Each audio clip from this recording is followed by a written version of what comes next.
Bienvenidos al módulo del paciente con ictericia. Como ustedes saben, la ictericia es un signo que aparece cuando la bilirrubinemia total en la sangre supera los 2 miligramos por decilitro. La bilirrubina tiene una especial afinidad por las fibras elásticas. Por ese motivo es que ustedes precozmente pueden detectar la hiperbilirrubinemia a nivel del velo del paladar o bien en la esclerótica, que es la parte blanca de los ojos.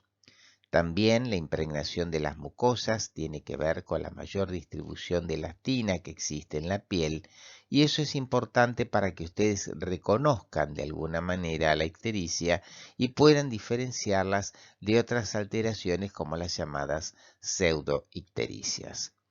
En esta semana vamos a hacer un estudio muy prolijo de toda patología hepatobiliar y pancreática para establecer cuáles son las posibles causas que llevan a este signo de tanta importancia clínica. Los objetivos de este módulo implican, en primer lugar, realizar el diagnóstico diferencial de un paciente con ictericia. En segundo lugar, interpretar los exámenes de laboratorio de un paciente con hepatopatía en general. Relacionar la fisiopatología de la hipertensión portal con los hallazgos clínicos. Distinguir las manifestaciones clínicas y humorales de la insuficiencia hepática y proyectar sus conductas terapéuticas. Por otro lado, también describir los distintos síndromes pancreáticos, interpretar los estudios de diagnóstico por imágenes en patología hepatobiliar, interpretar los hallazgos del examen del líquido peritoneal y finalmente planificar el estudio de un paciente con colestasis extrahepática. Vamos a analizar a continuación algunas perlas clínicas que tiene la semiología abdominal en lo que hace habilidades y destrezas para la palpación del hígado, vaso, riñón y la semiología del paciente con ascitis.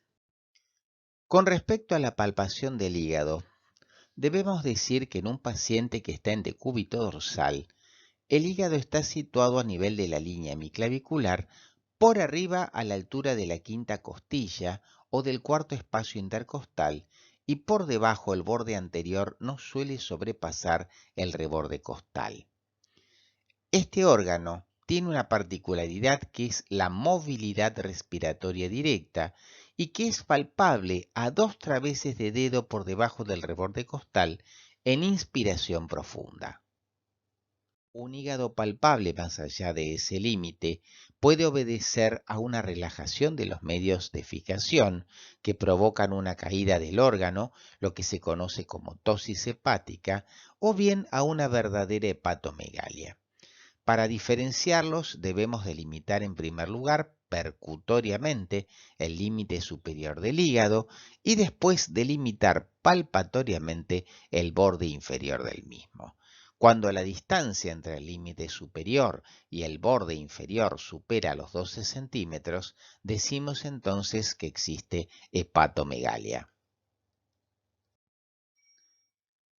Buscando en primer lugar el ángulo de Lewis y proyectándonos al segundo espacio intercostal derecho, comenzamos a percutir sobre la línea hemiclavicular desde arriba hacia abajo hasta pesquisar el cambio de sonoridad pulmonar y su transformación en submatidez. Esto suele suceder generalmente a la altura de la cuarta costilla o del quinto espacio intercostal derecho, como habíamos dicho en el sujeto acostado. Posteriormente, haciendo la palpación uni o bimanual del hígado, puede establecerse con precisión dónde está el borde inferior hepático. Recuerden ustedes que la distancia entre el borde superior del hígado y el borde inferior no debe superar los 12 centímetros de manera normal. Si la distancia supera los 12 centímetros, hablamos de hepatomegalia. Es muy útil recordar este concepto para poder diferenciar la verdadera hepatomegalia del hígado caído tosado, que ya habíamos dicho que en general en estos casos la distancia entre los dos límites es inferior a los 12 centímetros. Ante un paciente con un hígado palpable, debemos delimitar percutoriamente el límite superior del borde hepático y delimitar palpatoriamente el borde inferior del mismo.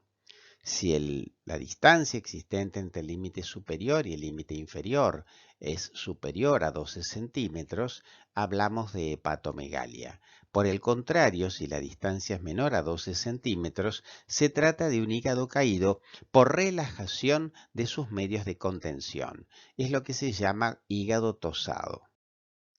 Entonces, si nosotros palpamos un hígado, tenemos que delimitar percutoriamente el límite superior y delimitar palpatoriamente el límite inferior. Más de 12 centímetros hablamos de hepatomegalia y menos de 12 centímetros hablamos entonces de hígado tosado. Ante la presencia de una hepatomegalia, debemos establecer las características del borde. Si el borde es liso y doloroso, sospecharemos la existencia de una hepatitis. Si el borde es romo y sin dolor, un hígado graso. Si el borde es romo y con dolor, un hígado congestivo por distensión de la cápsula de Gleason. Por el contrario, un hígado agrandado de borde nodular debe hacernos sospechar la presencia de metástasis. La causa más común de hepatomegalia es el hígado graso, al cual podemos llegar por distintas patologías: el alcoholismo crónico, la diabetes, la desnutrición crónica, las dislipidemias, entre otras causas importantes. La vesícula normalmente no se palpa. Si la vesícula es palpable y dolorosa, debemos sospechar una inflamación de la vesícula, una colecistitis, antiguamente se la llamaba hidropesía, o bien una infección vesicular. Por el contrario, si la vesícula es palpable, pero es indolora, y el paciente tiene ictericia progresiva, debemos sospechar un cáncer de la cabeza del páncreas. Ante un paciente con una vesícula palpable e ictericia, debemos sospechar la posibilidad de un cáncer de la cabeza de páncreas o de la vía biliar baja. Ello obedece a que la ley de Courvoisier-Terrier establece que cuando un paciente tiene una obstrucción neoplásica de la vía biliar baja, si la vesícula es de paredes sanas, se distiende como una bola de billar. Es lo que se conoce con el nombre de signo de Barth y Pick. Por lo tanto, la palpación de una vesícula distendida e indolora en un paciente ictérico debe hacernos sospechar la presencia de un cáncer de la cabeza de páncreas. Una maniobra semiológica de gran valor diagnóstico en el caso de un paciente con inflamación de la vesícula biliar es la maniobra de Murphy. Para ello se debe ubicar el punto cístico, que se localiza en el lugar donde una línea axiloumbilical derecha corta el reborde costal. Colocando los dedos con los pulgares por debajo del reborde costal en dicho punto, se invita al paciente a inspirar profundo. Si el dolor específicamente corta la inspiración, se dice que la maniobra de Murphy es positiva e indica una inflamación de la pared vesicular. Para que este signo tenga valor, la inspiración debe ser cortada por el dolor del paciente. Las causas más comunes de inflamación de la pared vesicular, es decir, de colecistitis, sin duda alguna, es la litiasis biliar. Palpación del vaso. El vaso se sitúa anatómicamente en el hipocondrio izquierdo. Se encuentra bajo la parrilla costal, entre la sexta y la décima costilla, a nivel de la línea medio-axilar, en una posición oblicua. Su polo anteroinferior no suele sobrepasar la línea medio-axilar y por otro lado no se lo puede tocar normalmente a través de la pared abdominal. El vaso normalmente no se palpa. Cuando el vaso es palpable, significa que ha duplicado su tamaño y habitualmente crece hacia abajo y hacia adentro en diagonal. Es un órgano superficial. Al agrandarse, generalmente no permite introducir la mano que palpa debajo del reborde costal. El vaso se puede palpar desde la derecha o desde la izquierda. Si se palpa desde la derecha, el médico abraza con una mano la parrilla costal del paciente, facilitando de esa manera la salida del vaso, y por otro lado una mano activa que comienza su palpación desde la fosa ilíaca derecha, sube en diagonal hacia arriba y adentro hasta alcanzar el reborde costal, donde, al llegar a ese nivel, va a ser inspirar profundamente al paciente y vamos a tratar de pesquisar el polo inferior del órgano, que por otro lado, como ustedes bien saben, es bien superficial. Si el médico se coloca a la izquierda, entonces lo que puede hacer es la maniobra del enganche o también colocando un puño por debajo de la fosa lumbar del paciente, eleva esa zona correspondiente y hace también lo que se llama la cuchara o el enganche, tratando de encontrar por debajo de la parrilla costal el polo inferior del vaso. Si el vaso no se logra palpar en decúbito dorsal, se puede recurrir a poner al paciente en decúbito lateral derecho.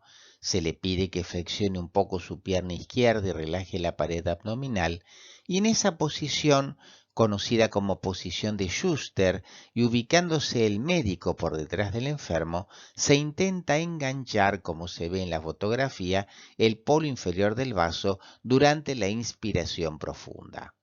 Cuando no sea posible palpar el polo inferior del vaso, se puede recurrir a la percusión del área esplénica a nivel de la línea medio-axilar, percutiendo un poco por delante y por detrás en la región costal baja. Como pueden apreciar en esta representación, el vaso no suele superar a través de su polo inferior la línea axilar media.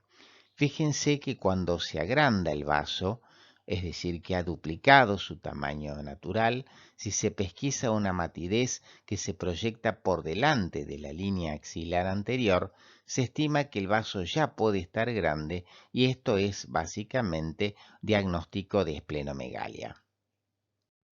Las causas de esplenomegalia son muy variadas. De más está decir que la causa más frecuente de esplenomegalia es el síndrome mononucleósico. Después tenemos la sepsis, tenemos la hipertensión portal, las hemólisis, las hemopatías, las colagenopatías y, más raramente, las tesaurismosis o enfermedades por almacenamiento. ¿Cómo se hace la palpación del riñón? En primer lugar, debemos recordar que en su proyección anterior, los riñones quedan ubicados por fuera del borde externo de los rectos anteriores del abdomen. Los riñones se proyectan en la parte posterior en el llamado cuadrilátero de Morris, que veremos a continuación. Como decíamos recién, el cuadrilátero de Morris corresponde a la proyección posterior de ambos riñones.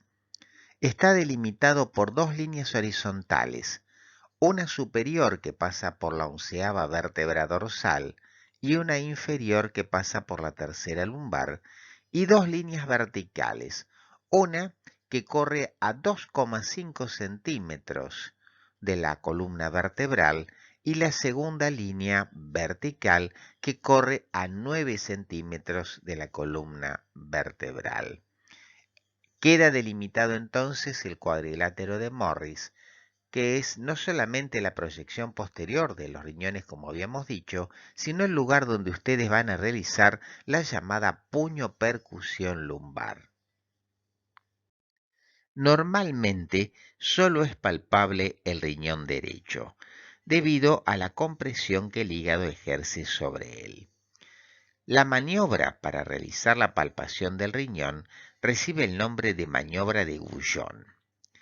En esta maniobra, el paciente se coloca en decúbito dorsal, con los brazos relajados a ambos lados del cuerpo, y el médico se coloca a la derecha del paciente, colocando su mano pasiva en la fosa lumbar, mano que va a realizar dos funciones. En primer lugar, con una suave movilidad de las articulaciones metacarpofalángicas, va a tratar de llevar el riñón hacia la pared anterior donde se encuentra la mano activa, en lo que se considera un verdadero peloteo renal. Por su parte, la mano activa directamente desde la fosa ilíaca derecha y en forma paralela al eje medio del cuerpo, va ascendiendo con cauda pausa expiratoria hasta encontrar el polo inferior del riñón derecho, que está situado aproximadamente a la altura de una línea umbilical. Es importante destacar que para la palpación del riñón se necesita fundamentalmente que la pared abdominal sea una pared abdominal no muy globosa, no muy grasa, ya que esto dificultaría notablemente la palpación del mismo. Normalmente solo es palpable el riñón derecho por el desplazamiento que el hígado hace sobre él. La maniobra para la palpación del riñón recibe el nombre de maniobra de Goujon o maniobra del peloteo. Para ella, el médico se coloca a la derecha del paciente, que está en decúbito dorsal, con ambos brazos relajados a lo largo del cuerpo, y con la mano posterior el médico produce bruscas impulsiones de la pared flexionando los dedos a nivel de las articulaciones interfalángicas proximales, manteniendo fijas las metacarpofalángicas.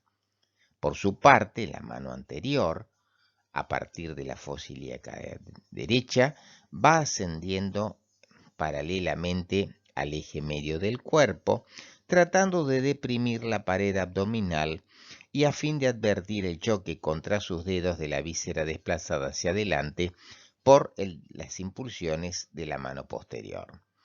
Esta sensación particular es lo que se conoce el peloteo renal, ya que ustedes tratan de acercar el polo inferior del riñón derecho hacia la mano activa que palpa sobre la región anterior.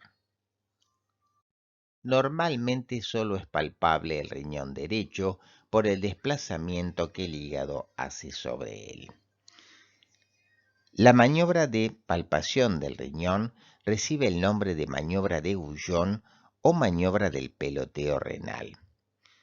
El médico se coloca a la derecha del paciente, coloca su mano pasiva en la fosa lumbar y realiza impulsiones de la pared lumbar flexionando los dedos a nivel de las articulaciones interfalángicas proximales, manteniendo fijas las metacarpofalángicas. Con estas impulsiones trata de acercar el polo inferior del riñón derecho hacia la mano activa que está situada sobre la pared anterior del abdomen. Para ello, la mano activa, ascendiendo y aprovechando cada pausa expiratoria desde la fosa ilíaca derecha, trata de pesquisar el polo inferior del riñón, aprovechando las impulsiones que la mano posterior realiza.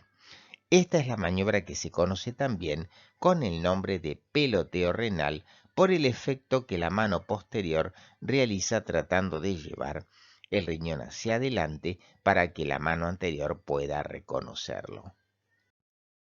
Dentro de las causas más comunes de nefromegalias, tenemos aquellas patologías que producen una deformación del parénquima renal, como el cáncer o la hidronefrosis, u otras patologías que no deforman el parénquima renal, pero pueden afectarlo en forma unilateral, como la hipertrofia compensadora de un riñón ante la nefrectomía del otro, o bien en forma bilateral, como podría ser, por ejemplo, la poliquistosis renal congénita. La percusión digital, o más comúnmente la puño-percusión lumbar, despierta o intensifica el dolor lumbar de origen capsular renal. Esta maniobra es positiva en el caso de pacientes con litiasis urinaria o en los pacientes con pielonefritis. La ascitis es la acumulación anormal de líquido en la cavidad abdominal. Su semiología es rica por cuanto se produce la distensión del abdomen, generalmente con la eversión del ombligo y la presencia de circulación colateral como consecuencia de la hipertensión portal que generalmente acompaña estos cuadros.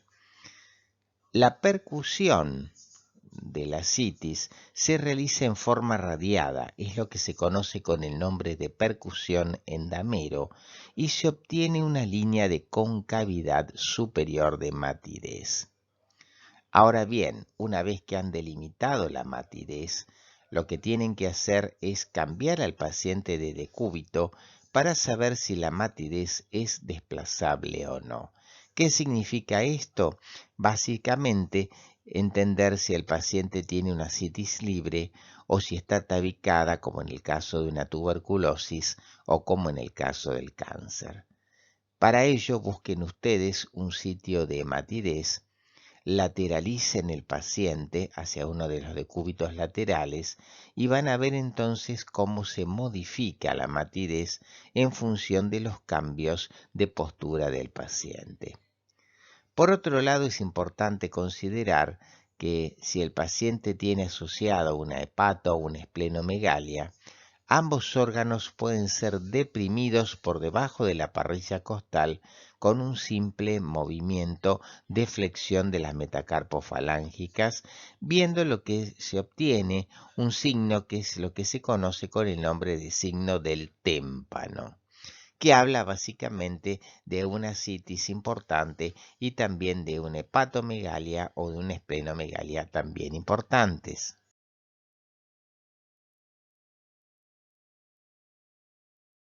Desde ya, muchas gracias por la atención dispensada.